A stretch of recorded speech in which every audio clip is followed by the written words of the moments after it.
बिदि उदालगुरि जिल्ला डिमाकुसि दैमु नगराव खुंनो लानाय बर' थुनलाइ आफादनि 64थि बोसोरसालिया जथुम्मा आरो बे जथुम्माखौ फैगौ 2025 मायथाइनि जानुवारि दाननि 10, 11, 12 अक्ट'आव खुंनो लाहार फाहार खालामनाय जादों आरो बिनि सिगांनो सानसे सिगां उदालगुरि जिल्ला बर' थुनलाइ आफादा 9 जानुवारियाव खुंगोन आरो बै सानखालिनो उदालगुरि जिल्ला आबोबाबो बिथांमोननि बोसोरसालिया जथुम्माखौ खुंफुंगोन आरो आङो गोजोननाय मोन्दों फोरमायनानै जे जोंनि एक्जिबिशना कनफारेन्स जागायनायनि सिगांनो जानुवारि दाननि 6 अक्ट'निफ्रायनो कनफारेन्सखौ जोङो बे कनफारेन्सनि एक्जिबिशनखौ जोङो जागायजेनगोन 6 जानुवारिनिफ्रायनो आरो बेजों लोगोसे जोंनि जे जथुम्मा खुंनाय बे जथुम्मा खुंनायनि अक्ट'आ एसे आवगायनायखाय जोङो खामानिखौ जोबोद स्पिड आप खालामनो गोनां जादों। जोबोद खामानिखौ जोङो स्पिड आप लानानै खामानि मावगासिनो दोङो आरो बे जथुम्माखौ जोङो खमसे खम 3,000सो बिगा हायाव जोङो खुंनो लाहार फाहार खालामनाय जादों। बेवहाय गाहाय पेन्डेल मेइन पेन्डेलानो जोंहा जागोन 400 स्कुवेर फिट बाय 132 गाहाय पेन्डेल आरो बेजों लोगोसे मोसाग्रा थागोन, मेन स्टेज थागोन, ग्रिन रुम थागोन, बेबायदियै गोबां गुवार जायगाखौ लानानै जोङो बे जथुम्माखौ खुंनो लाहार फाहार खालामनाय जादों आरो जोंहा डेलिगेट जायफोर बेवहाय बाहागो लाफैगोन डेलिगेट हिसाबै जोंहा आसामनि गुबुन गुबुन जायगानिफ्राय बाहागो लाफैगोन, वेस्ट बेंगलनिफ्राय फैगोन, बांलादेशनिफ्राय फैगोन, इण्ड'नेसियानिफ्राय फैगोन, मेघालयानिफ्राय फैगोन, बेबायदियैनो गुबुन गुबुन जायगानि बर' फिसाफ्रा बेवहाय डेलिगेट महरै बाहागो लाफैगोन आरो बिथांमोननि रेजिस्ट्रेसनखौ अनलाइन खालामनाय जादों। बिथांमोना अनलाइननि रेजिस्ट्रेसनखौ खालामबाय थादों आरो बिथांमोननि जि थानाय, बिथांमोननि जानाय बेखौ जोङो मोजां रोखोमै होनो थाखाय, कम्फर्ट खालामनो थाखाय जोङो गोबां नारा नाथा नाजाबदों। जोङो जोबोद खस्थ' खालामदों।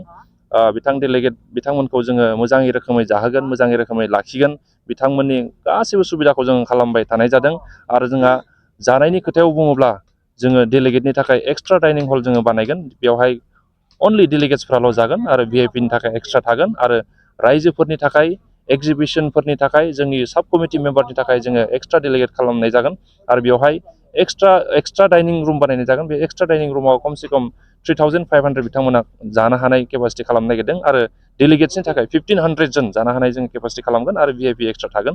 बे रोखोमै जोङो जोबोद खस्थ' खालामनानै बेखौ जथुम्माखौ खुंफुंनो जोङो लाहार फाहार खालामनाय जादों आरो आं खावलायनो सानो गासै बर' रायजो राजाखौ नैबे डिमाकुसि दैमु नगराव खुंनो लानाय बर' थुनलाइ आफादनि 64थि बोसोरसालिया जथुम्माव बयबो लोब लोब फैनानै बाहागो लाफैनांगौ।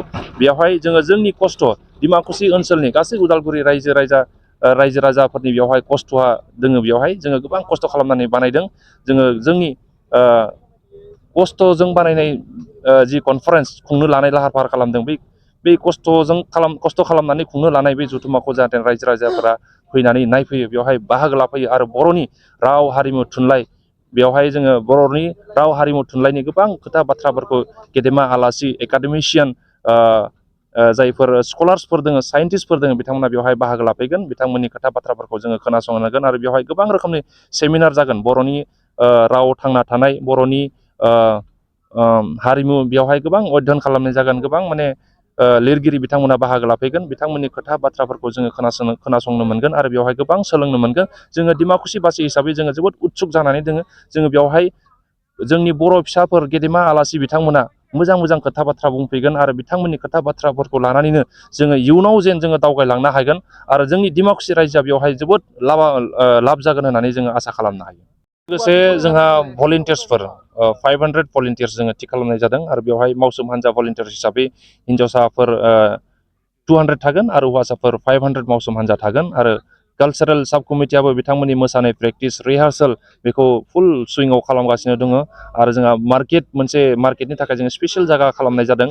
जायफ्रा एक्जिबिशनाव गला बा दुखान होनो मोननाय नङा बा एक्जिबिशन दिन्थिफुंसालियाव बिथांमोननि जि प्रडाक्ट्सफोरखौ दिन्थिफुंनो मोननाय नङा, बिनि थाखाय जोङो मार्केटआवबो एक्सट्रा मार्केट बानायनाय जादों। बेवहाय दिन्थिफुंनो हागोन आरो एक्जिबिशनाव अलरेडि दासिम जोंहा 600 स्टल्सफोर बुक जानानै दङ आरो जायफ्रा दासिमबो बुक खालामाखै बिथांमोना गोख्रैनो थाबैनो बुक खालामनो हागोन आरो बिथांमोना थाबैनो बुक खालामोब्ला जोङो स्टल्सफोरखौ बानायना दोननो हागोन।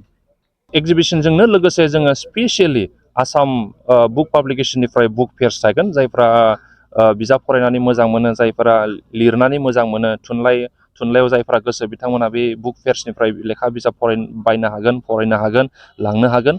बुक फेयारखौबो जोङो बेवहाय एक्जिबिसनजों लोगोसे लाफानाय जादों।